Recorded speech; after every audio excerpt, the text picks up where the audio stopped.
فریال ٹالپور کے جرائم پر، نثار مورائی کے، عبدالقادر پٹیل کے، شرجیل انعام میمن کے، سینیٹر یوسف بلوچ کے جرائم پر، کراچی پولیس میں موجود کالی بھیڑوں کے نام اس نے لیے ہیں اور کیا کچھ کس طرح سے اس نے کن کن برسوں میں انجام دیا۔ رینجرز کے اہلکاروں حوالدار اعجاز اور منیر کو شیر محمد کے ذریعے اس نے قتل کرایا، ان کی لاشوں کی بے حرمتی کی، اس نے ایرانی انٹیلیجنس کو دی معلومات، افسران اور تنصیبات کے نام بتائے۔ 1 کروڑ ماہانہ کا بھتہ آصف علی زرداری کی ہمشیرہ فریال ٹالپور کو جاتا تھا۔ وہ یہ بھی کہتا ہے کہ اسے آصف علی زرداری اور پاکستان پیپلز پارٹی کے لوگوں سے انتقامی کارروائی کا خطرہ ہے، یہ لوگ اسے جان سے مار سکتے ہیں، اسے تحفظ دیا جائے۔ بسم اللہ الرحمن الرحیم، السلام علیکم۔ یوٹیوب چینل پر طارق متین آپ کو خوش آمدید کہتا ہے۔ سب سے پہلے آپ سے درخواست کہ اگر آپ چاہیں تو چینل کو سبسکرائب کریں تاکہ وہ چیزیں جو میں چاہتا ہوں آپ تک پہنچیں وہ آپ تک پہنچ سکیں۔ ان دنوں پاکستان تحریک انصاف کے رہنما علی زیدی صاحب مسلسل پریس کانفرنسز میں حکومت سندھ کو تنقید کا نشانہ بنا رہے ہیں کہ اس نے جے آئی ٹیز دبا لی، جس کے بعد حکومت سندھ نے اعلان کیا کہ پیر کے روز جے آئی ٹیز منظر عام پر آ جائیں گی۔ عزیر بلوچ کی جے آئی ٹی، نثار مورائی کی جے آئی ٹی اور سانحہ بلدیہ ٹاؤن کی جے آئی ٹی۔ یہی بیان دینے کے بعد حکومت سندھ کے بعض وزراء نے علی زیدی کو پاکستان تحریک انصاف کو تنقید کا نشانہ بنایا کہ جے آئی ٹی میں فریال ٹالپور کا ذکر نہیں ہے، آصف علی زرداری کا ذکر نہیں ہے، پاکستان پیپلز پارٹی کا ذکر نہیں ہے، اور علی زیدی بے وجہ کی پریس کانفرنسز کرتے رہے ہیں، انہیں شرمندگی کا سامنا کرنا پڑے گا۔ محکمہ داخلہ کی ویب سائٹ پر یہ جے آئی ٹیز موجود ہوں گی۔ یہ پاکستان تحریک انصاف کے رہنماؤں کی جانب سے جب کہا گیا تو اس کے جواب میں پیپلز پارٹی نے بتا دیا ہے۔ اب یہاں یہ جو ویلاگ ہے یہ بہت تہلکہ خیز ہے، میں آپ کے سامنے ثبوتوں کے ساتھ اہم ترین انکشافات اس وقت کرنے جا رہا ہوں۔ یہ ویلاگ جو ہے یہ ایک بام شیل ہے اور اس بام شیل میں آپ کو بتانے جا رہا ہوں کہ عزیر بلوچ نے کس طرح سے آصف علی زرداری کے جرائم کا اعتراف لکھ کر کیا ہے۔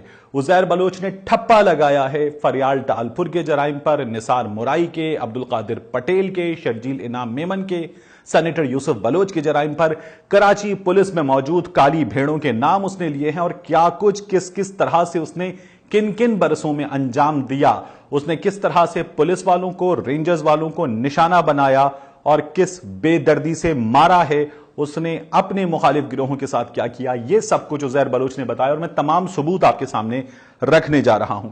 عزیر بلوچ کا تحریری بیان، عزیر بلوچ کا 164 کا بیان، یہاں یہ بات سمجھ لیجئے کہ جے آئی ٹی اور 164 کے بیان میں فرق یہ ہے کہ جے آئی ٹی تفتیش ہے، جے آئی ٹی میں جو کچھ سامنے آیا ہے اس کی اہمیت تو بہت زیادہ ہے لیکن اس کی کوئی لیگل سٹینڈنگ نہیں ہے، لیکن یہ جو 164 کا بیان ہے یہ میجسٹریٹ کے سامنے بیان ہے، اس بیان سے کسی بھی مجرم کا مکرنا تقریباً ناممکن ہے۔ عزیر بلوچ اپنے 164 کے بیان میں جو 10 صفحات پر مشتمل ہے اور میں یہ تمام 10 صفحات آپ کے سامنے رکھنے جا رہا ہوں، آپ کے حوالے یہ تمام ثبوت کر دوں گا میں۔ عزیر بلوچ یہ کہتا ہے اپنے اس 164 کے بیان میں کہ سال 2003 میں وہ رحمان ڈکیت کے گینگ میں شامل ہوا۔ اس کا یہ بھی کہنا ہے پیج 1 اس کے 164 کے بیان کا کہ وہ اور اس کا خاندان شروع سے پیپلز پارٹی کا حمایتی تھا۔ جب وہ جیل گیا، جیل میں سپرنٹینڈنٹ نصرت منگن اور فیصل رضا آبدی، پہلا نام پاکستان پیپلز پارٹی کا سامنے آتا ہے، ان کے کہنے پر پیپلز پارٹی کے کارکنوں کا وہ ذمہ دار بنا۔ اس کا یہ کہنا ہے پیج 1 پر ہی کہ رحمان ڈکیت جب پولیس مقابلے میں مارا گیا تو عزیر بلوچ نے لیاری گینگ وار کی سربراہی سنبھال لی، پیپلز امن کمیٹی کے نام سے مسلح گروپ بنایا۔ یہ وہ گروپ ہے جس کا ذوالفقار مرزا بڑے فخر کے ساتھ سینہ چوڑا کر کے نام لیتے تھے اور بتاتے تھے کہ انہوں نے اسلحے کے لائسنسز دیے ہیں اور کس لیے دیے ہیں یہ بھی وہ دعویٰ کرتے تھے۔ پیپلز امن کمیٹی کا یہ شخص چیئرمین بن گیا۔ عزیر بلوچ بتاتا ہے کہ 2008 سے 2014 تک اس نے اسلحہ خریدا۔ یہ اسلحہ اس نے خریدا لالا توکل سے، سلیم پٹھان سے، نصیب پٹھان سے، اور یہ اسلحہ خریدا گیا کوئٹہ اور پشین سے اور جلسوں میں سے استعمال کیا گیا اور ہڑتالوں کی کامیابی کے لیے یہ اسلحہ استعمال کیا گیا۔ یہ ہے عزیر بلوچ کے 164 کے بیان کا پیج 1۔ پیج 2 عزیر بلوچ کہتا ہے کہ اس نے لیاری میں جوئے کے اڈوں کی سرپرستی کی، پولیس افسر اپنی مرضی کے لگوائے، بھتہ وصول کرنے کے لیے اس نے مختلف گروہ بنائے، بھتہ وصول کیا۔ آگے جا کر یہ بھی ثبوت آئے گا، میں آپ کے سامنے رکھوں گا کہ فریال ٹالپور